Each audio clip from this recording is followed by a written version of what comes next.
আপনাদের মাঝে আরেকটি ভিডিও নিয়ে। তো এই ভিডিওতে আমি কথা বলবো আরেকটি গাছ সম্বন্ধে, যে গাছটির নাম হলো লিচু গাছ। হ্যাঁ, তো লিচু গাছ সম্বন্ধে বলবো। লিচু গাছ সম্বন্ধে বলবো, তো লিচু গাছের কি সম্বন্ধে বলবো, বাজারজাতকরণ, তারপরে আপনার হইলো সংরক্ষণ, তারপরে হইলো ফলন কিভাবে করবেন, এগুলো সম্বন্ধে আমি কথা বলবো আপনাদের। আহ, তো প্রথম বাজারজাতকরণ সম্বন্ধে বলতেছি। তো লিচুর বাজার ব্যবস্থা কিন্তু একটু ভিন্ন রকম হয়। তো কয়েক ধাপে লিচু বিক্রি হয়, আবার কয়েক ধাপে। যেমন যেমন প্রথম ধাপ হলো 3 থেকে 5 বছর মেয়াদে লিচুর বাগান বিক্রয় হয়। তারপরে দ্বিতীয় ধাপ হলো লিচু সংগ্রহ করার পর বাগান বিক্রয় হয়। তারপরে 3 হলো লিচুর মুকুল আসার আগে পাতা দেখে গাছ বাগান বিক্রি হয়। তারপরে 4 হলো মুকুল দেখে লিচুর বাগান বিক্রি হয়। তাহলে পঞ্চম ধাপ হলো লিচুর গুটি হতে পরিপক্ক পর্যন্ত 2 থেকে 3 বার বিক্রি হয়। তারপরে ছয় ছয় ধাপ হলো সর্বোপরি লিচু থাকার পর বিভিন্ন স্থানে লিচু ক্রয় বিক্রয় হয়ে ভোক্তার কাছে পৌঁছে। এইভাবে মধ্যস্থ ভোগীরা প্রত্যেক লাভের জন্য হাত বদল করে বিক্রয় করে। তারপরে হইলো সংরক্ষণ কিভাবে হয়। তো লিচুর প্রক্রিয়াজাত করে জ্যাম, জেলি, জুস, পুডিং, শরবত ও বিভিন্ন ধরনের মুখরোচক খাবার কিন্তু তৈরি করা যায়। এছাড়া লিচুর থোকা ডিপ ফ্রিজে রেখেও কিন্তু মাছ সংরক্ষণ করা যায়।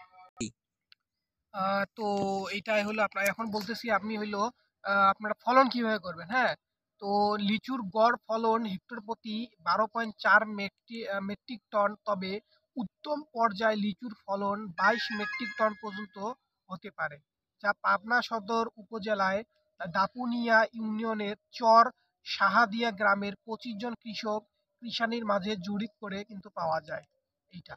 তো পরিশেষে আবার বলতে পারি যে বছরব্যাপী উল্লেখিত কার্যক্রম যথাক্রমে সঠিক সময়ে সম্পন্ন করলে মানসম্মত লিচুর উৎপাদন ও বাজার মূল্য বৃদ্ধি করা কিন্তু সম্ভব। তো তো এইগুলো হলো আপনার, এইভাবে যদি করেন, বাকি যেগুলো বললাম সবগুলো একদম আগা থেকে গোড়া পর্যন্ত এইভাবে এই পদ্ধতি যদি আপনারা লিচু চাষ করেন, তাহলে আপনারা লিচু থেকে অনেক বেশি পরিমাণ ফল পাবেন এবং অনেক বেশি লাভবান হবেন। তো অবশ্যই যারা আপনারা যদি করতে না চান লিচুর চাষ, বা লিচুর চাষ বলতে গেলে বাজারে আপনাদের আশেপাশে কেউ যদি বন্ধু বান্ধব বেশি করতে চায়, তাদেরকে এগুলো পদ্ধতিতে একটু বলে দিবেন বা ভিডিওটি দেখে দিবেন যে এইগুলো পদ্ধতিতে যেন কাজ করে। তাহলে তাদের অনেক ভালো লাভবান হবে এবং সেখান থেকে তারা অনেক বেশি পাবেন। হ্যাঁ, অনেক বেশি পাবেন। তো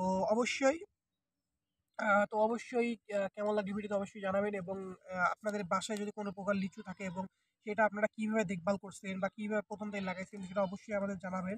আর যদি লিচুর চারা লাগে অবশ্যই সেটা জানাবেন।